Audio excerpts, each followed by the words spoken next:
Hello and welcome, ladies and gentlemen, to the second episode of the BallsOut Show, where we cover all the sports, mainly football, but all the sports. Today, first off, I gotta say, go Brew Crew. Great win, Game 5, gotta love it. I want to thank each and every one of you for tuning into the stream here. We're gonna start off with going over the NCAA games today. I do have a couple of them on the side TVs over here just watching because there are still some games going on. But we're going to go over what already happened today. And we are going to start with one of the games that I thought was potentially going to be a game of the week. Didn't end up being that way. That would be Ohio State against Illinois. Ohio State handled them pretty well. It was not fun to watch as a Ohio State hater. They won 34-16. They more than doubled their points. And then another game that I thought was going to be pretty fun to watch, which it was. It was Bama versus Mizzou. There was a chance of, I guess you could maybe say, like a change in leadership in the SEC there. Georgia's kicking ass. Got to give them the credit where it's due. But Bama, Mizzou, that was looking like it was going to be a good game. It was a 3-point game. Fun one to watch. Bama ended up winning, though. I kind of feel like we all expected that. And if you guys watched the last stream, I'm pretty sure I called Bama winning that one in that game. We also had Pitt knock Florida State out of the rankings. I don't know how much of that game you guys watched, but Florida State was ranked 25. Pitt beat them 34-31. Pitt was unranked. Florida State's out of the rankings. It's going to happen. That was, again, another fun one, another one-score game. We had a lot of close games in the 3 o'clock slate, too. That was a really fun slate. The Red River rivalry, always a good game. Doesn't matter how either team's doing, always a good game. Texas ended up winning that game. Texas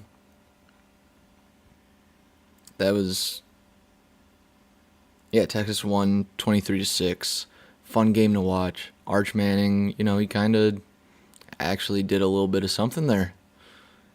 although he has started off the season pretty slow, he did a little something there.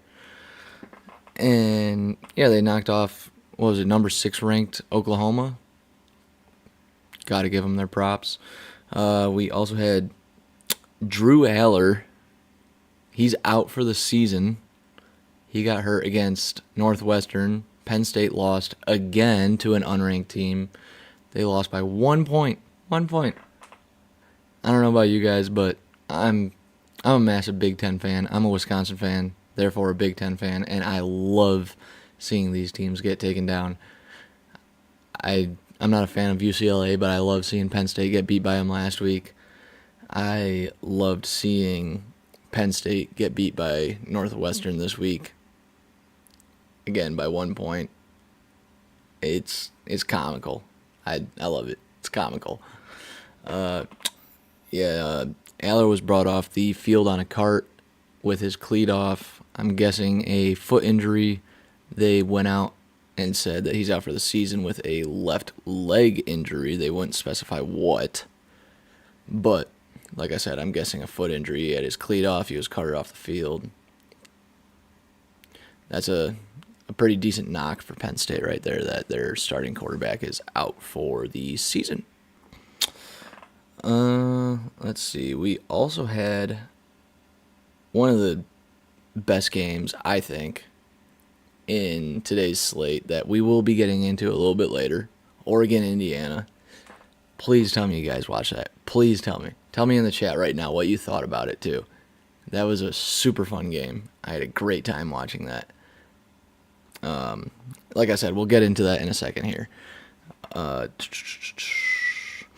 Notre Dame, they needed a big win. They're at the point where they're not playing any currently ranked opponents for the remainder of the season. And so they played NC State today. They needed that win. They got it. It was 36-7. They didn't ball out as much as they needed to, but I mean it's a 4 or 5 possession game, 31-point win. That's that again, another fun one to watch. I know there's a lot of Notre Dame haters out there, but I like watching them. They're fun. We also had the Gators start off not super hot. The Gators started off hot with a touchdown drive, but then A&M went back and answered, and they ended up coming back winning that game. Again, another fun one. A&M answered back pretty fast on that one. Navy went down the field. They had a chance to tie the game, but guess what? They didn't go for the tie. They went for the 2 point. They won the game by 1 point. Ballsy play. That's some balls out football right there, and I love it. Yeah, Navy won by 1. Minnesota, they had a late game surge against Purdue. Again, another fun one to watch. Like I said, I'm a Big Ten fan. Minnesota, they had a late game surge. They came back. They beat Purdue 27-20 with some crazy late game heroics. I wasn't watching that one super close because I was watching the Brewers game. If you guys can't tell, go Brew Crew. But I did look over a couple times, and I saw Minnesota score to tie it up, and then I looked over. It didn't even feel like more than 5 minutes later, and I look over and they're taking the lead. Impressive late game heroics there. Auburn, Georgia, that was another. It was close, but at the end of the day, Georgia, as we can assume, ended up winning that game. That's always a fun one to watch, though. Always a fun one. But yeah, Georgia ended up winning that one. And now we are going to go ahead and take a look at the game of the day, in my opinion, for college football, which is Indiana at Oregon. in Eugene, Oregon. Indiana walked in there, number 7 against number 3. They walked into Oregon, beat them by 10 points. Oregon went into the game favored by 7.5 points. Vegas doesn't always have it right. They do a lot. I will give them that, but they don't always have it right. That was another one where if you guys watched the last episode, it was one where I was kind of teetering back and forth on who I was picking on that game. I kind of was hoping for the upset, although, I mean, it's only a 4... In the rankings, it's only a 4-spot difference, but it is technically an upset. It was in Oregon. It was a fun one to watch. I feel like it was just back and forth so much. Indiana won the time of possession game with 33 minutes and 10 seconds over 26 and 50 seconds. Indiana took the lead to start with a field goal. They gave it up with a touchdown. They took it back with an answering touchdown. And then there were 3 game-tying drives. And then just at the end there, Indiana took the lead with a touchdown. They forced a late game takeaway. Ended up going down, getting a 10-point lead, and they just never gave it back. That was some great end of the game defense by Indiana there. I was very impressed with that. And they beat number 3 Oregon. Oregon's going to drop to... They're probably going to... They're going to stay top 15 for sure. I'd be very surprised if they don't. Indiana, though, there hasn't been a crazy amount of change, amount of influx, but I think Indiana's going to jump up to top 5. They're sitting number 7. They beat number 3 Oregon in Oregon. That's one that I see Indiana jumping up to at least top 5. And I just don't know how... I don't know how they just made it kind of look easy. But, yeah, you got to give them props there. Next up, here we are talking about my brew crew, Milwaukee Brewers in the NLDS.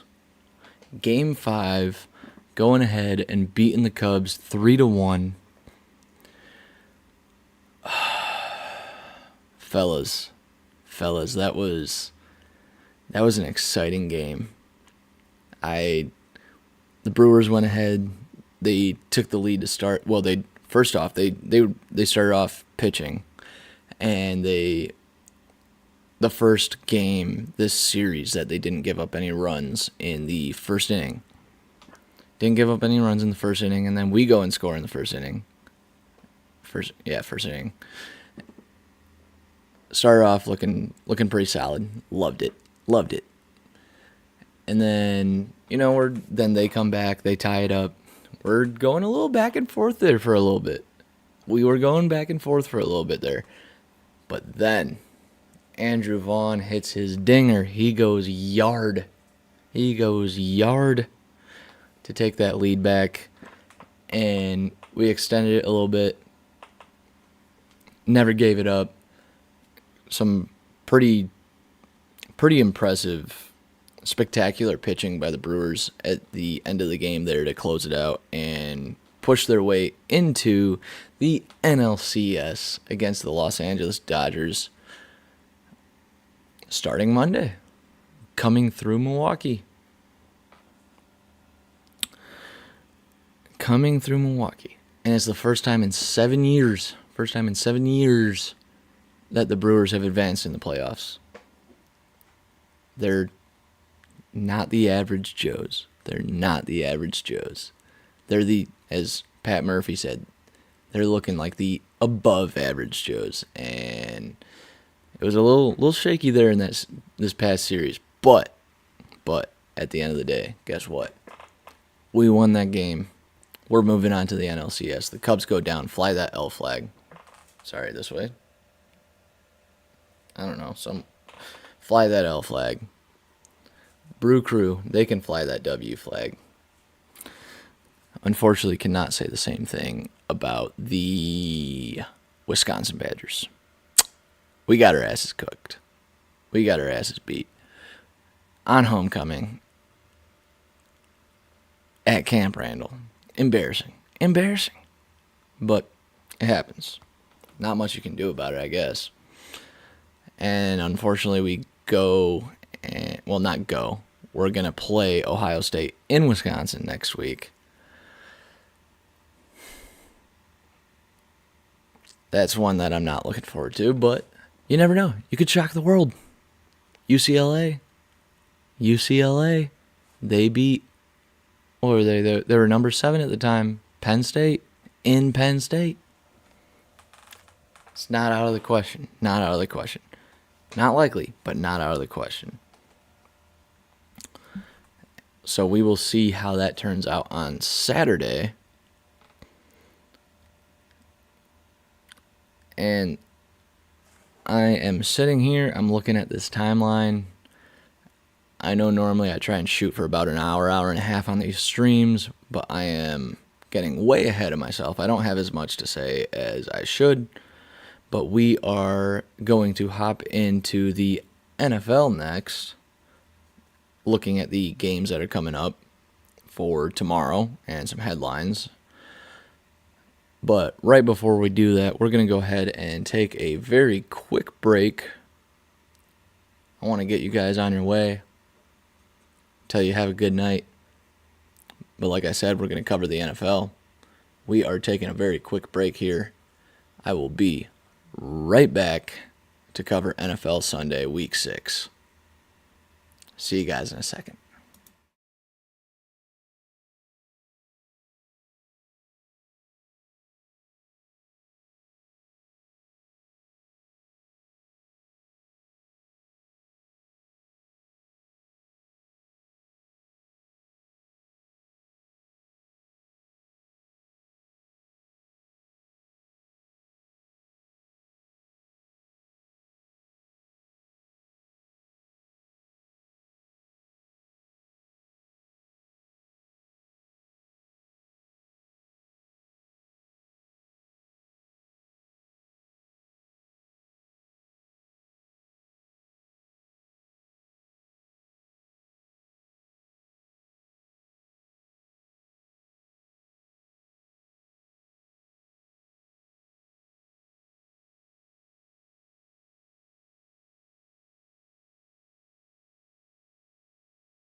All right, we are back, and we are going to go over some NFL headlines coming up for tomorrow's games.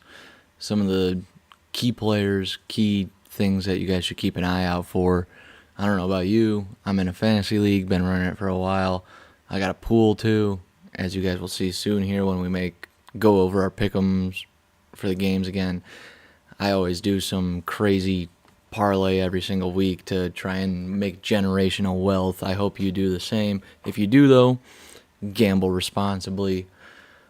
If you have a problem, call 1-800-GAMBLER. It is fun and all, but at the end of the day, it can become a problem. Don't make it that way. But, yeah. So, the headlines for this week's NFL slate are Bucky Irving, Mike Evans, Chris Godwin. They are all out for the Tampa Bay Buccaneers. Not what they want to hear.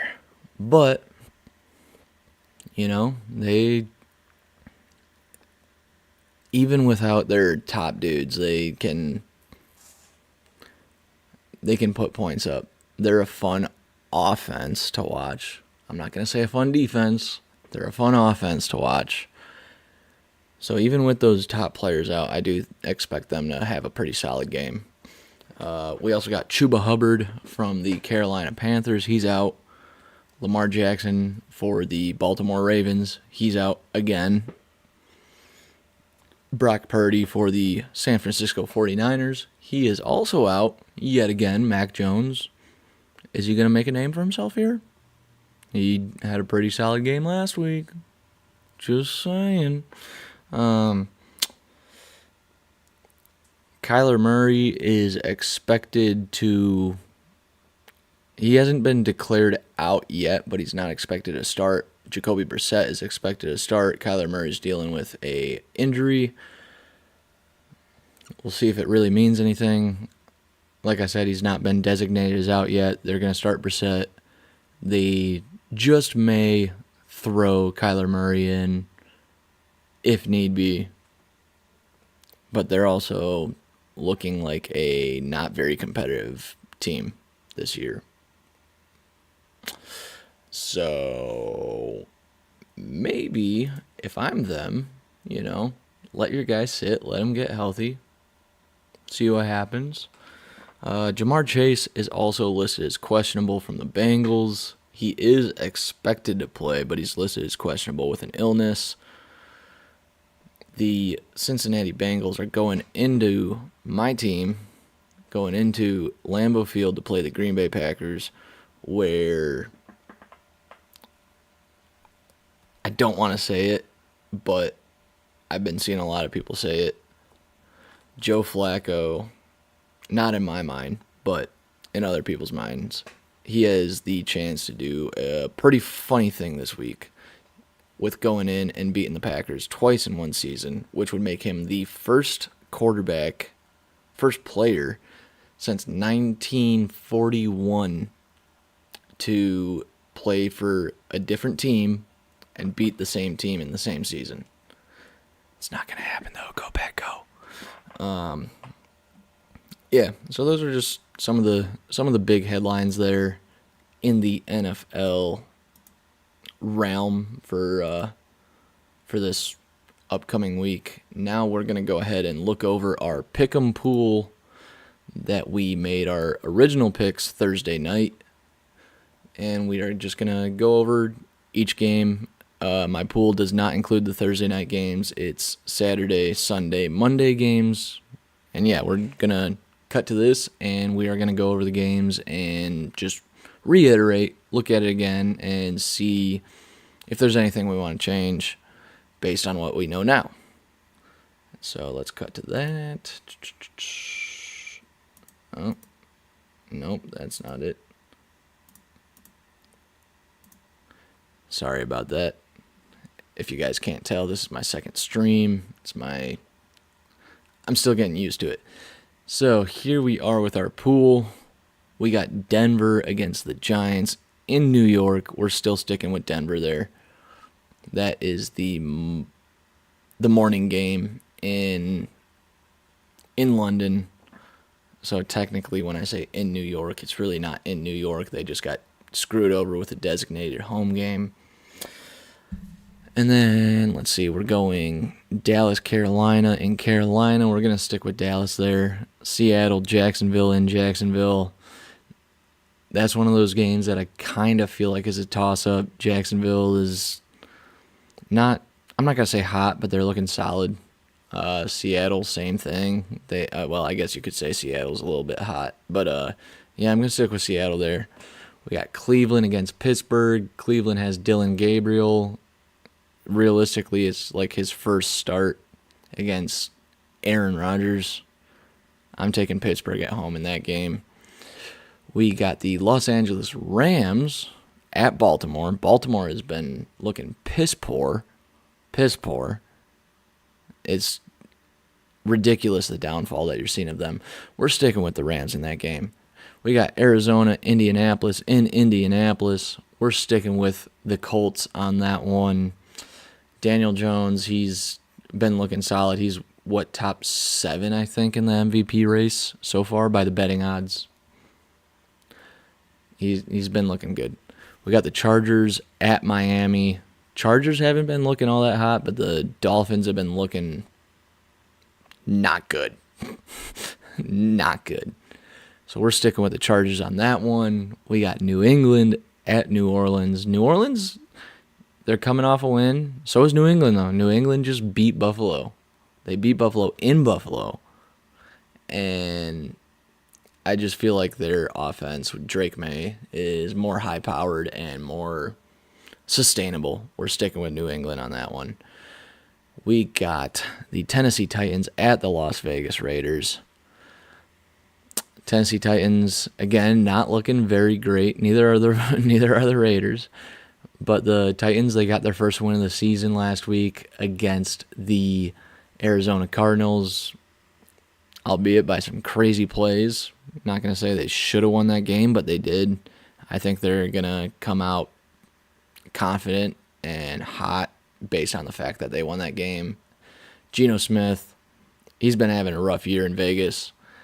There's a decent chance he throws another 3-pick game. So we're sticking with Tennessee there.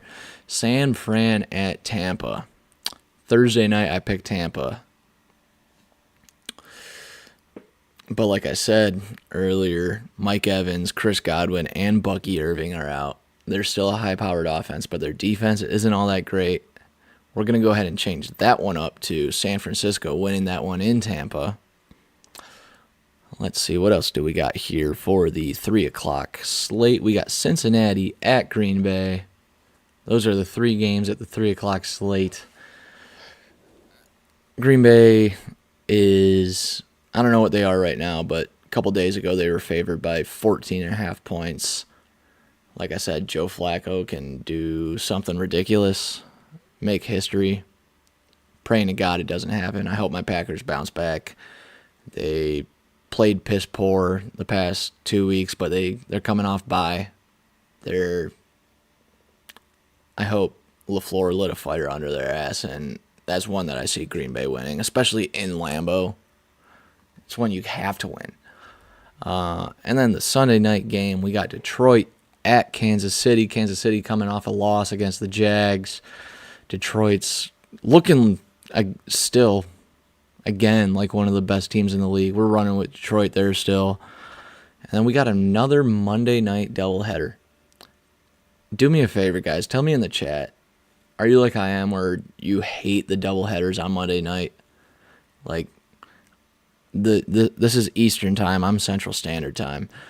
First game starts at 6:15 my time. Second game starts at 7:15 my time, which is, normal. But I hate those double headers, dude. It's just so annoying. Especially when they have it where one starts at a normal time and then one starts later. It's like, and what was it, week 2, week 3, whatever, when they did that, and it was a bum game. It was a bum game, but I'm still gonna end up staying up and watching it. But yeah, so first game, Buffalo at Atlanta. Atlanta coming off a bye. Buffalo coming off a loss. I just think Buffalo, Josh Allen, he's too impressive. He's too hot. Although it's in Atlanta, Atlanta's coming off some rest. It's one that I see Buffalo winning. They got to have their bounce back. And then we got Chicago, Washington, in Washington. Home field advantage doesn't mean what it used to mean, but at the end of the day, they got Jaden Daniels, better quarterback than Caleb Williams. Last year, I really hope it happens again because that was hilarious. Last year, the Washington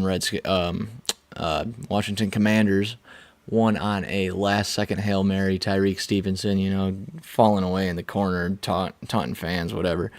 Pretty funny.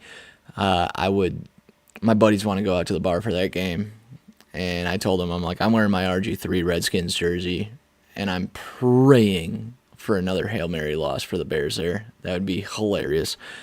And yeah, we're sticking with Washington there. The tiebreaker on my pool is the latest Monday night game, which I put 48 total points between Chicago and Washington. What I've been doing is taking the over-under from sports books.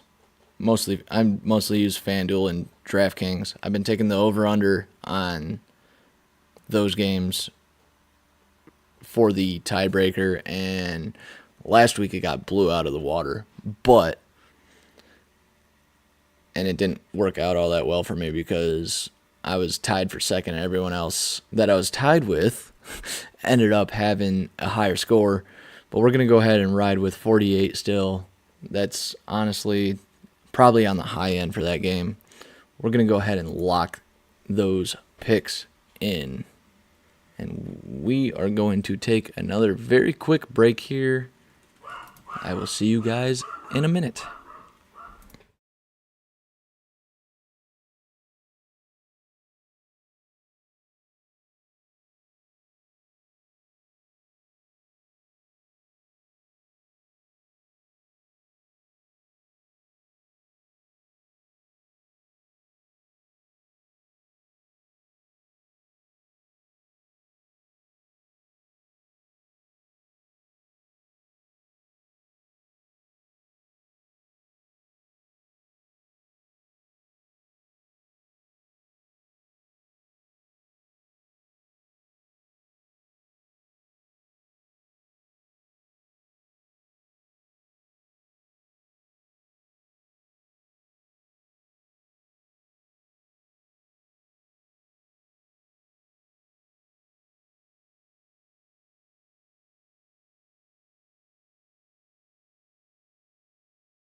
All right, we are back. We went over the college football slate for today.